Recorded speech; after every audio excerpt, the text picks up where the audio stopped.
Assalamualaikum warahmatullahi wabarakatuh. Di sini kami kelompok 4 ingin mempresentasikan tentang analisis simulasi antrian pengunjung pada kasir Nescafe UMS. Perkenalkan, nama saya Serena Olivia Afrika dengan NIM D602200189. Saya Salakan Saputri Zahwa dengan NIM D600220146.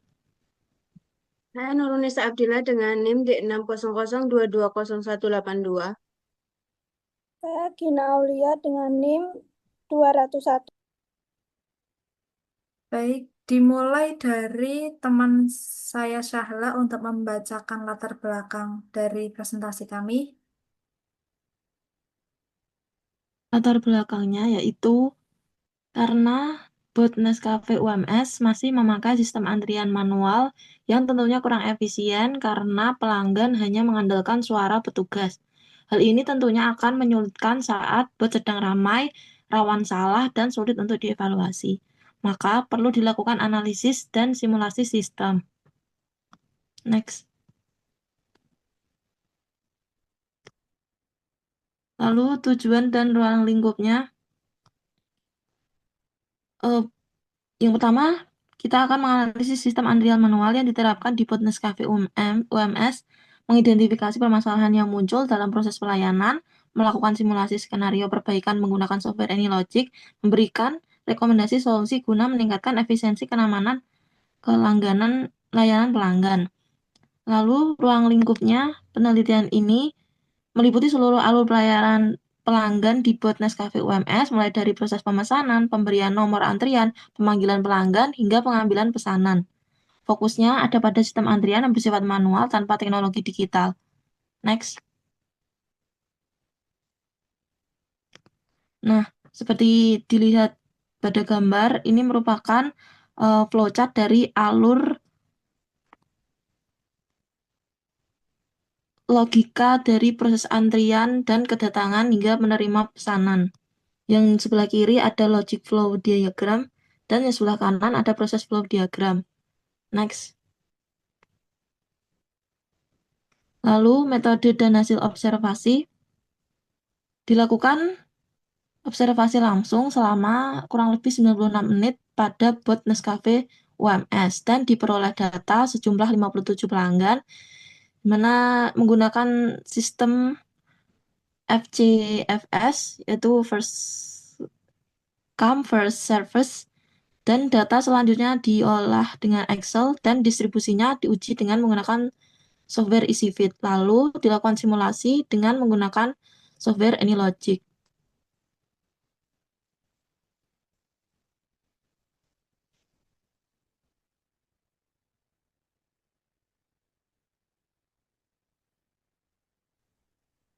Jarak antar kedatangan berdasarkan dis- jarak antar kedatangan di sini kita menggunakan distribusi eksponensial, tetapi dalam pengujian ini tidak cocok untuk data kedatangan.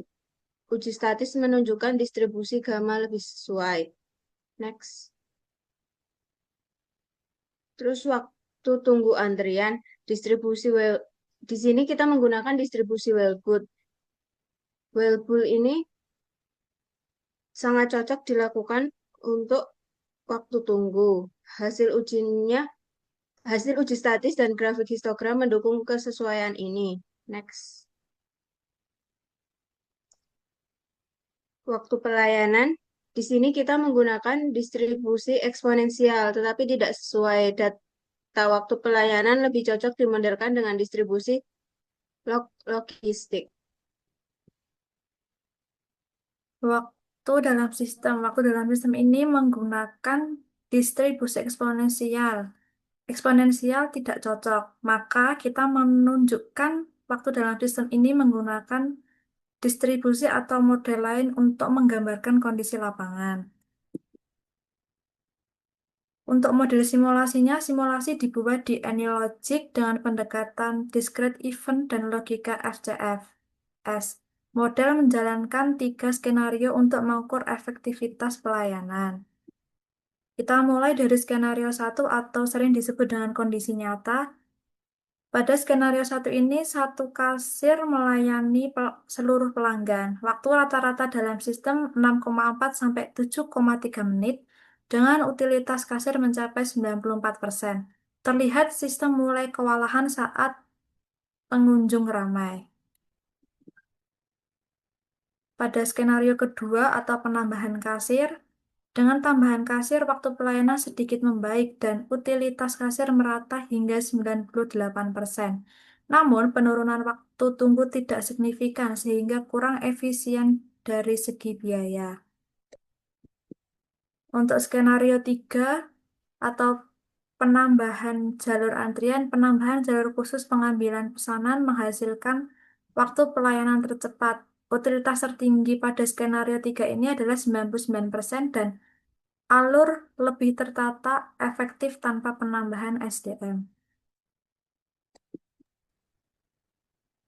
Kemudian ada uji validasi. Pada uji validasi, nilai T-hitung menunjukkan tidak ada perbedaan signifikan antara data simulasi dan data nyata. Artinya model simulasi valid dan dapat digunakan untuk analisis lanjutan. Next. Kemudian ada uji verifikasi.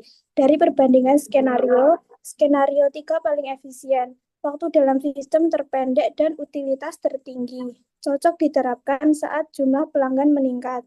Next. Kemudian ada ukuran performansi. Hasil simulasi dan data aktual memiliki selisih kecil, memperkuat validitas model. Ini membuktikan simulasi mewakili kondisi nyata dengan baik. Next. Untuk kesimpulan, perbaikan alur fisik antrean lebih efektif daripada menambah tenaga kerja. Skenario 3 terbukti menjadi solusi terbaik dalam meningkatkan efisiensi dan kenyamanan layanan di Butnes Cafe UMS.